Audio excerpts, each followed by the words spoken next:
The views and opinions expressed in this program are those of the speakers and do not necessarily reflect the views or positions of any entities they represent.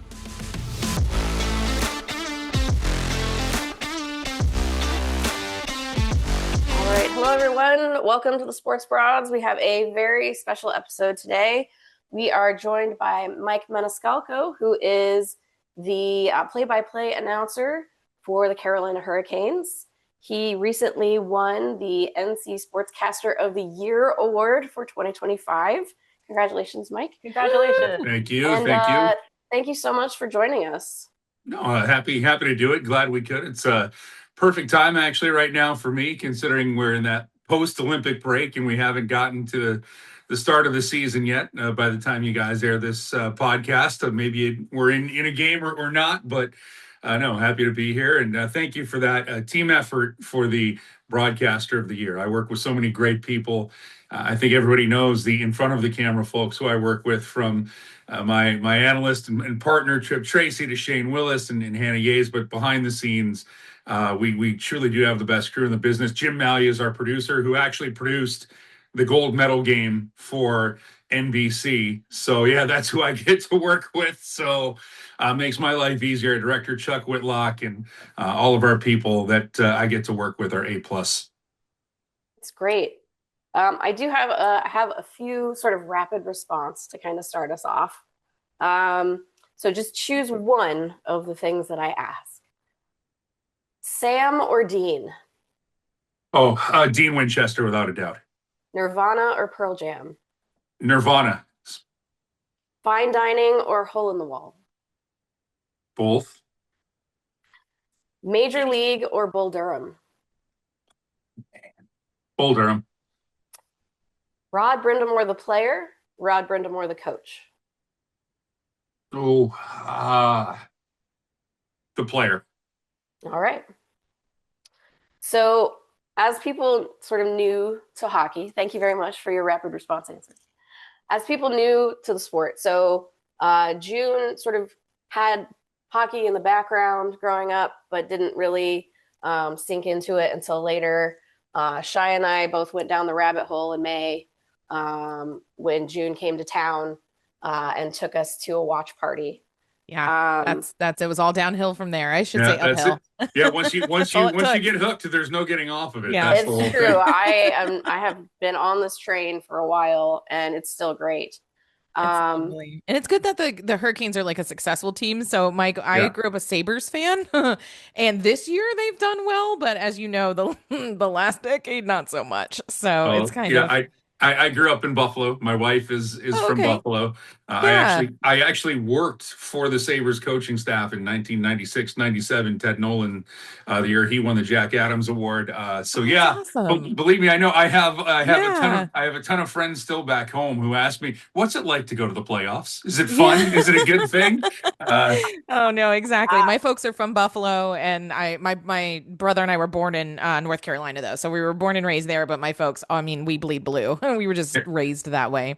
But it's funny that you say that, June, because this run that the Hurricanes are on right now of 8 seasons, and there's still 25 games left to go. So I don't want to be the jinx, and people believe announcers have the power to sway the world by saying certain things. But 8 consecutive seasons of making the playoffs, the Hurricanes have never had that. They would get in the playoffs and go on a deep run. And that was great, and that got people hooked, but there was never the consistency. And the funny thing was, growing up in Western New York, like the Sabres would always be a good team, but they were never good enough to win it all. So you had that. Yep. And, when I moved down here to Carolina, it was 2 years after they had won the Cup.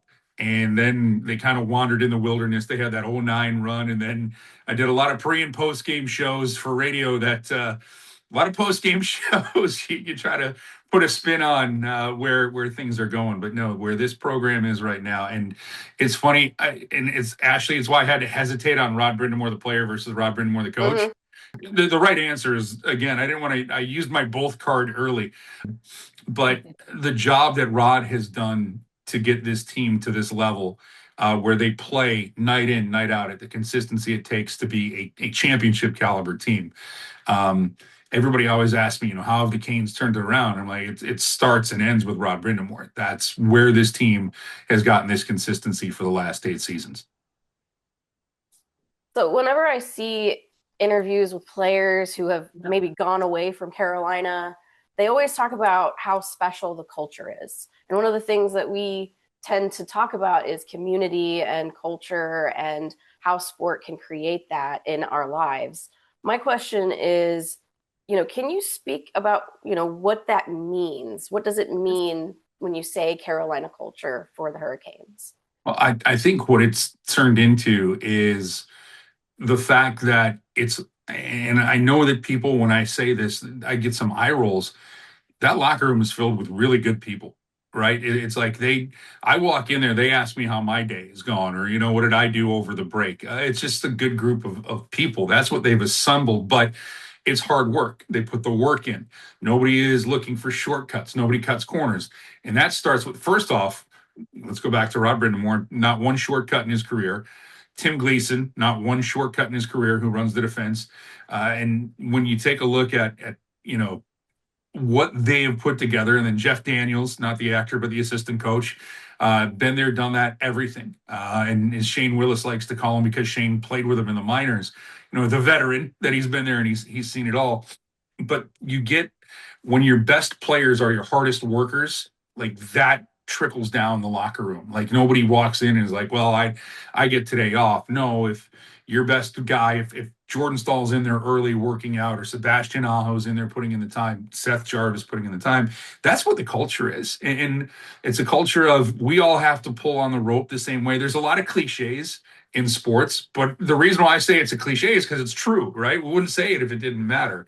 But the culture to me is accountability. And it's not just that you're holding your teammate or somebody else in the org, you're holding yourself accountable to, am I giving my best today?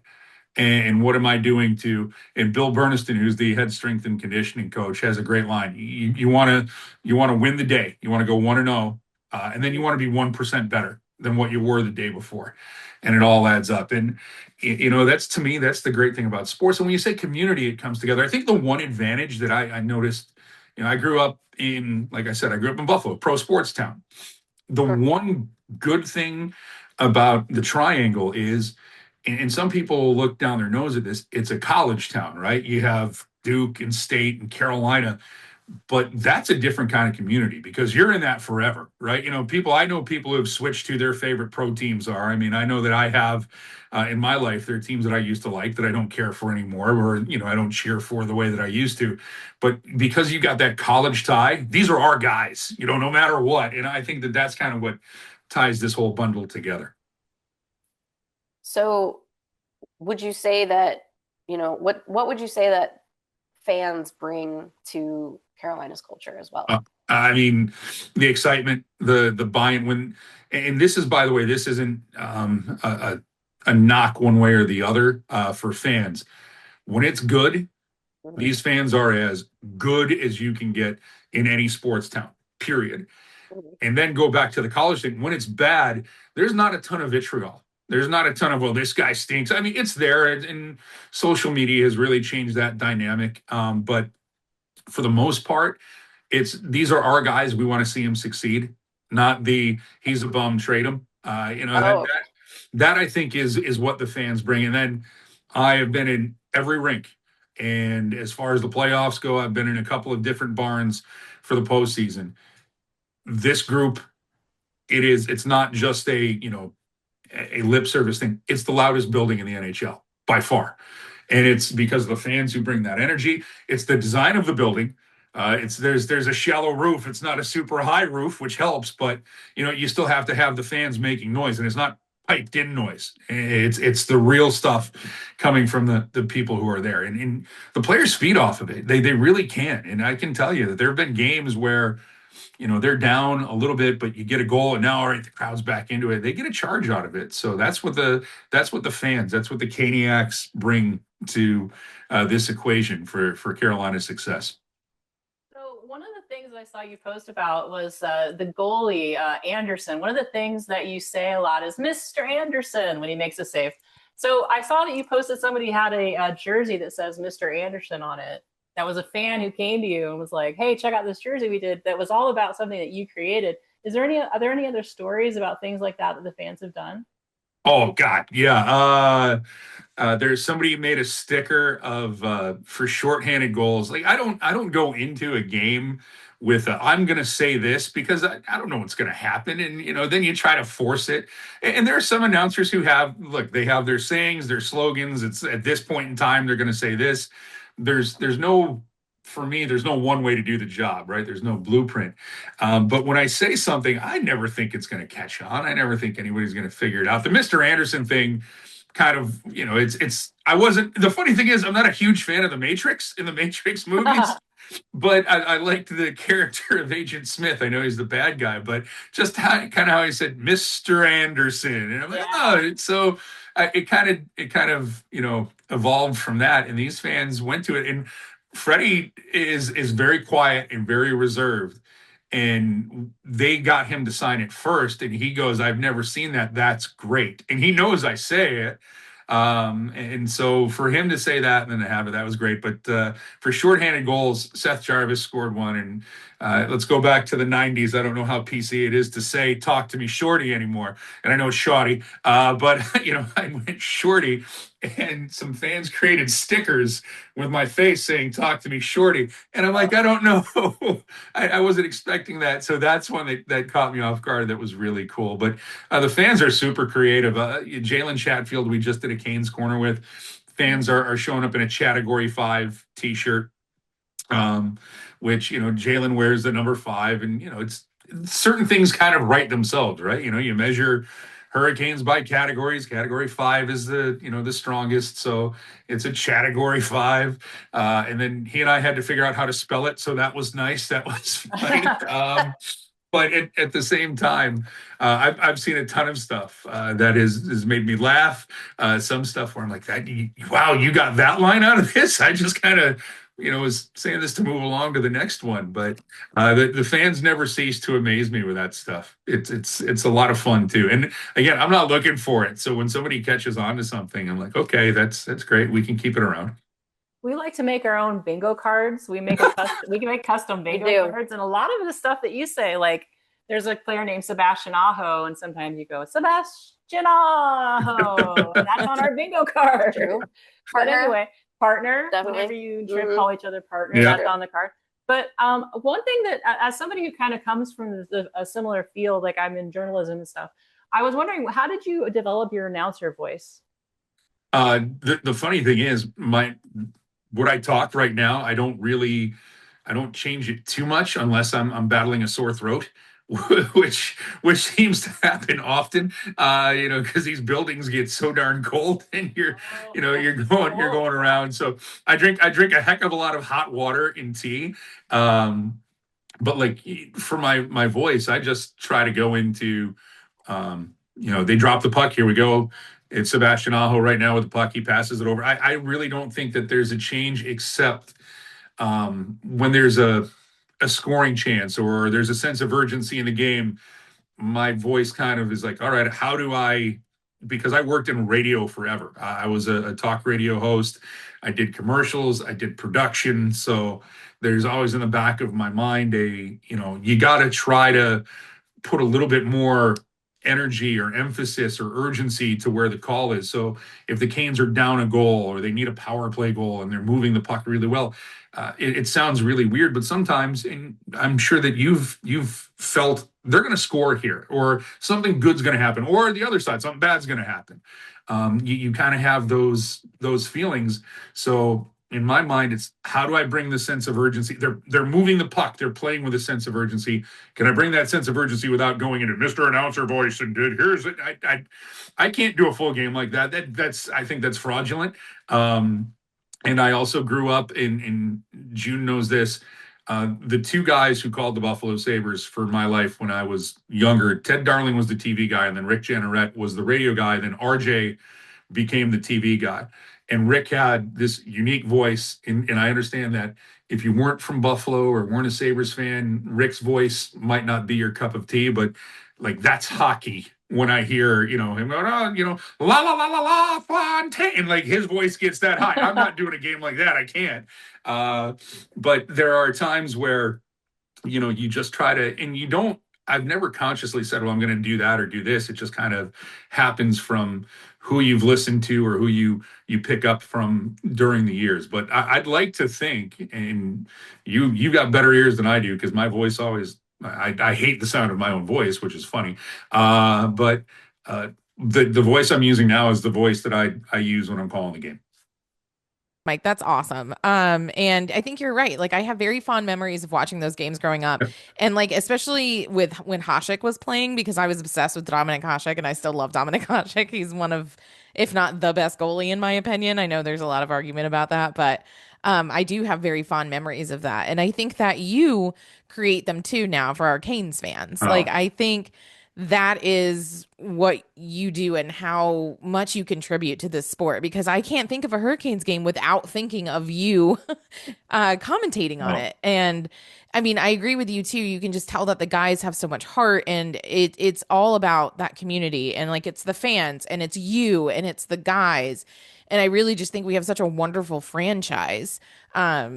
That right now, like I think it's wonderful. And I mean, I know I'm biased because I'm from North Carolina and I love the Canes, and I'm also just kind of hoping that the Sabres and the Canes don't play each other in the playoffs, because although my husband has very, in not so many words, told me I will be rooting for the Hurricanes no matter what, and I was like, that's fair. But yeah, I think you give so much to that, and it really comes through when we watch you. Well, it's, as I tell everybody, and this is not trying. First off, I don't take compliments very well. But it's truly, it's the team, and this is a great team. And all I have to do, and I can relay a story of, so when I get moved into the play-by-play chair here in Carolina, it just so happened Doc Emmerich was around, and I go, all right, Doc, what do I do now?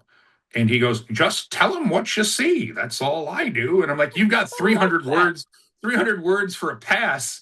And I'm hoping I just don't say pass 50,000 times in a game, right? So it kind of works down that way. But it really is the team. The team is that good, and they give me the ability to create, the playoff goals that, Sebastian Aho scores the overtime winner in the playoff series against New Jersey. And I'm not sitting there going, okay, if he scores a goal, what am I going to say? But it's game over, series over. That's what it is. I'm not thinking about trying to do it any other way.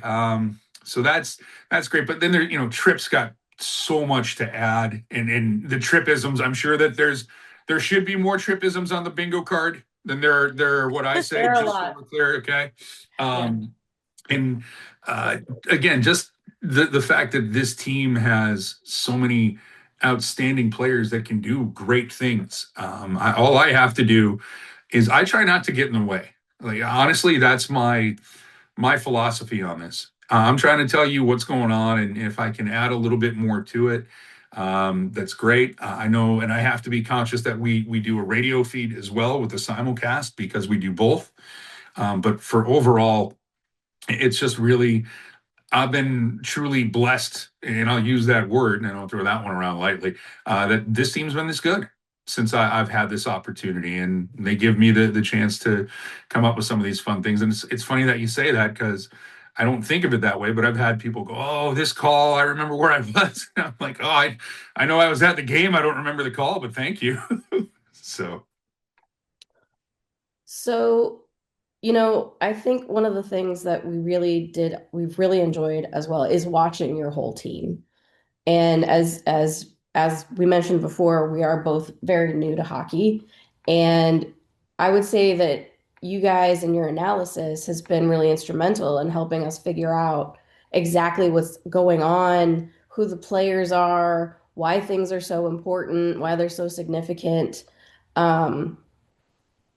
It's my understanding that you watch the games back after each game. Can you maybe tell us what you get from watching these games again? Well, it's funny, because as the years have moved on, it used to be a lot of cringing, and now it's it's more of a self scout. It's almost like what the team does when they look at video for, hey, this is good. Hey, this needs improvement. And for me, that's what it's always like. And I've had this for every day I've done a broadcast. If I do a perfect show or a perfect call, I'm going to take off my headset, and it's been very great, and I'll never see any of you again. But I know that I'll be back tomorrow because there's always something you can do better. There's something that you could be a little bit tighter with on the call, or you could be a little bit more descriptive, or less words where less is more. That's a big thing, especially because walking the fine line of doing a simulcast for the people who are watching it on TV, you don't need me to say every word that's out there where you can see that comes into play. But yeah, there's for me, it's a self scout, and it's to go back and watch it. And also it's kind of, for me, helps me during the game, where these are the line combinations that the Canes are going with, and this is where these guys are expected to be, and what I'm looking for, power plays, things like that, to basically just it's to put a notebook together and say, okay, I'm looking for this, or they do this, or they do that. There's a lot of don't use this word, or I've used this word too much, or that doesn't fit. And also it's, am I giving Trip enough room? Is Trip giving me enough room? Like, just basically things like that to help make the broadcast a little bit better. And that's, it at first was, I walked out of watching like the first 20 games I ever did, and like at the end of it, I'd be like, well, hopefully I can do tomorrow, right? Like, that was they'll let me do one more game.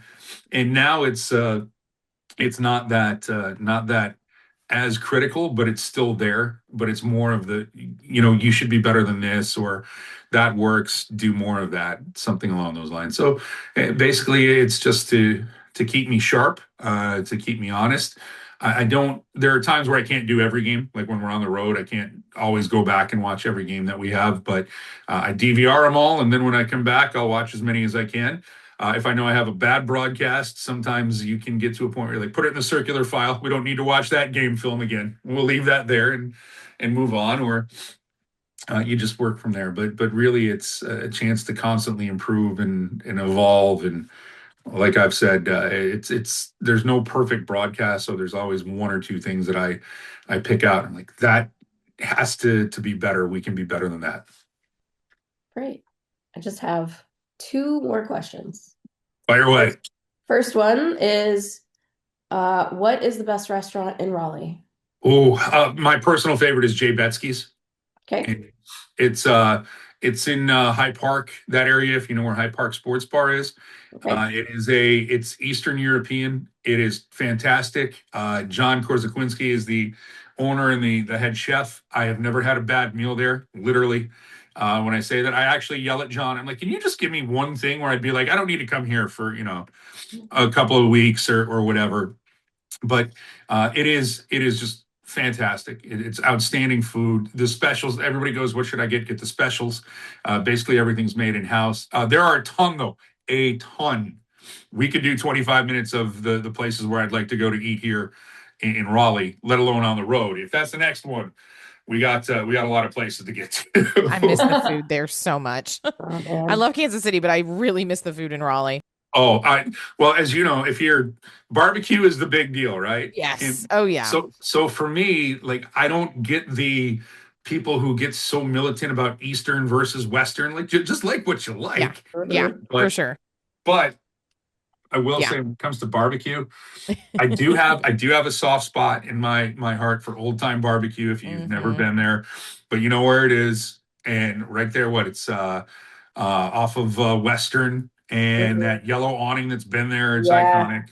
So good. But Sam Jones that just moved in, he's the grandson of the Skylight Inn, founding fathers of barbecue in North Carolina. His spot's really good downtown. So yeah, there's I mean, I could do this one forever, Ashley.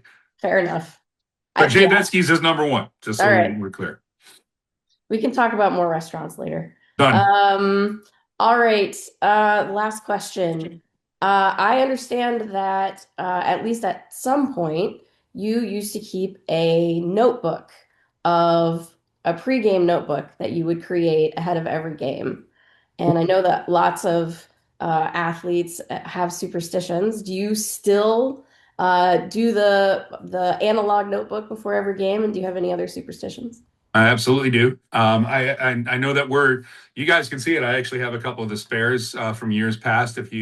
I can bring one out, but it's not really good for the audio version of the podcast for you. Yeah. So, but no, absolutely. It's for me, it just kind of helps like to write it out, kind of sinks it in because people are like, well, how do you know the names for the other team? Well, you write it down and I watch their games too. Like I am lucky my wife loves hockey because she understands like, oh, you got to watch this game. There are certain games she's like, you really have to watch this one. I'm like, oh, they're up on the schedule. So yeah, I do.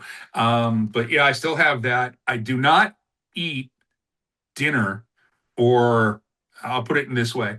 If it's a 7 o'clock face off, I will not eat past 1 o'clock in the afternoon because I have a really, really weird, and I'll call it a phobia now, that I'm either going to have something in my teeth and you can't get rid of it.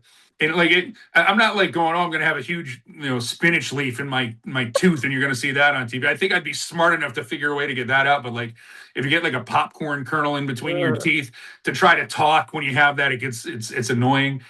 And the other thing is I don't want to eat something that will disagree with me, because I do enough things to go viral by saying something dumb or, getting a player wrong. And the internet's so forgiving. They always let that stuff go. But but I don't need to have a moment where I get sick to my stomach.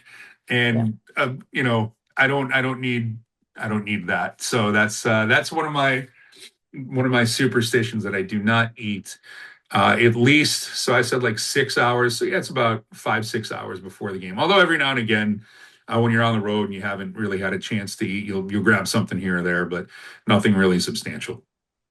All right. It's fair. Yeah. I think it's a good rule. I think that's fair too. Yeah, Yeah. for sure. Well, we love you, Mike. Yes. Oh gosh. Thank you so much. I really appreciate your time. Thank you. I appreciate it. So This was fun. I will come back. We can do a part 2. I'll tell you about places to go on the road. Awesome. If you want to go from there. It's not the great exciting life that everybody thinks when we travel, but it's also not as bad as people want to make it out to be. So it's fun. And thank you. I don't have a job unless the fans are watching and excited about the team. And again, there should be, with 25 games left, right or wrong, this team is going to be judged on what they do in the playoffs. Yep. So we'll see what they can do. But I think the way that the Eastern Conference is shaped up this year, they should be playing for a while. So it's going to be a good one, I think. I will knock on wood so I get no announcers jinx on that one. Okay, me too. Thank you so much. Thank you. Thank you. Have a good night. You too.